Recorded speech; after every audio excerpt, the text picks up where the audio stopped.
What up, YouTube? It's your boy Fresh, and I wrote something today when I was doing a little bit of history. Coming to find out, there's some more craziness that we're not even recognizing it. So this is a little bit of what I wrote. Hope you like it. Thumbs up, subscribe, all that. I just lost a sub yesterday. I guess they must have thought like I was some radical rally. Instantaneous coverage all the time or whatever, but I'm here to educate people, so because I'm getting educated, so let's learn at the same time, right? So I say, growing up in the 90s, every kid knew about World War II. As a young black man, I did not understand the bigotry in my own country. The unappointed theory of racism makes absolutely no sense. Since birth, just for the simple fact that me looking like this makes me a target. In the birthplace of my family, I'm treated as a threat. Nowadays, youth want to be from the 90s. Be with Tupac and chill with the loonies. But the state of America wasn't going for that. If you look back on TV, it was not pro-black. The riots broke out after the advent of crack, and the government wanted to destroy the prestige of black. So we became lazy N-words who steal. So Karen can call the cops and another brother get killed. 369 Cobra, Black Mamba still get no recognition from Capitol Hill. People lie on us. Remember Emmett Till? No one has given us glory for what we did. History is made off the backs of our skin. So can we get some respect and stop getting killed again? Now, 369 was the regiment of the all-black regiment of the Harlem Hellfighters. The Harlem Hellfighters were the ones that went over in World War II and helped to shoot down the balloons. They did a lot of things out there in World War II and helped the Allied forces to win World War II like we did. It wasn't just a bunch of white folks and then like black folks was out here playing jazz and then we're gone. And if you look at history, it's like one or two black people on those reels, like the black and white reels and stuff like that. And that's what angers me. It's like we haven't just been out here just being lazy and chilling. That would show that we are being lazy. We've been out here being lazy. We haven't been out here being lazy. We've been out here like giving back for our country, trying to be a part of a country that never even wanted us to be a part of it. And that angers me so much. I fought for my country and I joined the military. I'm not gonna lie. I joined the military. I was like, oh, I'm gonna get the GI Bill. I'm gonna go into college. I'm gonna do what I gotta do. I'm gonna be a grown man, own a house. And then what happened? 9/11 broke out. After 9/11 broke out in 2001, I immediately went in 2002, right after graduation, into the military. And let me tell you, I didn't know that the military had so much hatred for people of my color, people of my skin. Now I get it when I watch Boys in the Hood and they say that no black man needs to ever be in the military. Because the military never even recognized the 369th Infantry Unit out there at the Harlem Hellfighters. So much so, it was a whole unit of blacks from New York that went out to go fight the Allied forces, or to fight Germany and fight with the French, all black.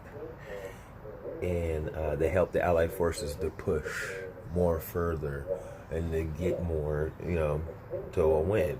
So when they came back home to Harlem, they were freaking heroes like they should be. You think they were recognized? Nope. They were never recognized as veterans. They sustained injuries to make it impossible for them to work again. And did the government ever cut them a check or anything like that? No. They just completely wrote any black person out of World War II. There's let's see, Lido Road out there in India, that the most sketchiest road out there, the most dangerous road that any car goes on, they have to be tilting all crazy out there in India. Guess who built that? A bunch of black engineers on the 369th Infantry Unit in order to get trucks and tanks and whatever else over through India. Let's see, was it over to attack Germany? So we've been doing a lot. We've been in a lot. We ain't just been in America just chilling just to be in America. We ain't been crazy. We ain't been out here just to been sucking up the resources from the government. We've provided those resources for people to get those resources. We're not the lazy one. I don't think anybody's lazy. Like, is there any race out there that's just like sitting on the couch? Is there like history known about sitting on the couch? Is there like some kind of like sit on the couch race? Because there's nobody lazy out here. I mean, there's no Spanish person lazy. There's no Indian person is lazy. And if I'm saying that's something that makes somebody angry, I apologize. This is the only things that I'm known to be contributing to call these certain people these things is the only thing I've been conditioned to. So leave down in the comments if I offended anybody in this, let me know. I'll respond very quickly. But I'm not trying to like make my race the most predominant thing ever in the world and just do, be the only one that everybody should talk about and ascribe to be to and all. No, I'm not making these videos for that. I'm making these videos for educational purposes. And if that loses subscribers, then hey, that loses subscribers. But y'all need to know that we're not just out here wearing this hair just to be like cool or fashionable or trendy, and we're not out here just attributing ourselves to drug use and trying to be the most worst person in the world. We're actually out here trying to live our lives like regular people, like everybody else. We just happen to have a darker hue of skin. That's it. I didn't choose to be born with beige brown skin. I didn't choose to have nappy, curly, crunchy, soft, smell good, nectary, dread hair. This is all natural. This came from the DNA given to me by my mama. Why is that such a big deal? Why does it gotta be a thing? I'm just like you, but you got a different color skin. Yeah, my people, we fought in the military. We done a lot of things. I'm pretty sure your people have done the same thing. This shouldn't even be a thing, but it is. You know why? Because, Emmett Till. Emmett Till was a young black man who was accused of harassing a white girl by saying hello. Now, there's a lot of interracial relationships out there nowadays. I mean, I'm pretty sure you're going to see a black dude with a white girl out there in the world somewhere. It's very prevalent nowadays. Back then, in those days, in the early 30s, like 35, 40, even 1920s, there was no kind of interracial nothing. And if you even whistled at a white woman, you could possibly lose your life for doing so.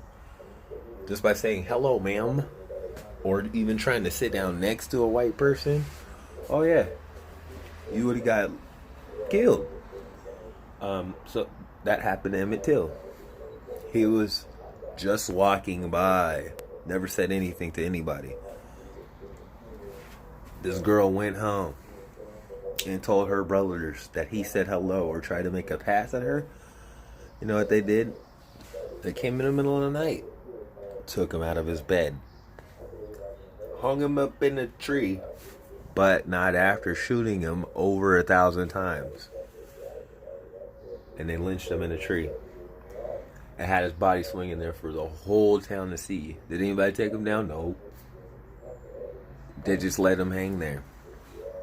Face beaten, swollen, 2 times the size of his regular face. And this is in the South. And this stuff's still going on. Look up the kids being enrolled in a gym net, and nobody was ever charged. Look up this guy falling in the back of a trunk because he was pulled over by the police and no one ever said nothing. We still got this stuff going on to this day. That's why it's a thing. So for people to say, oh, if you put any race before people matter, blah, blah, blah, you're racist. No. Our people are getting targeted for a certain reason.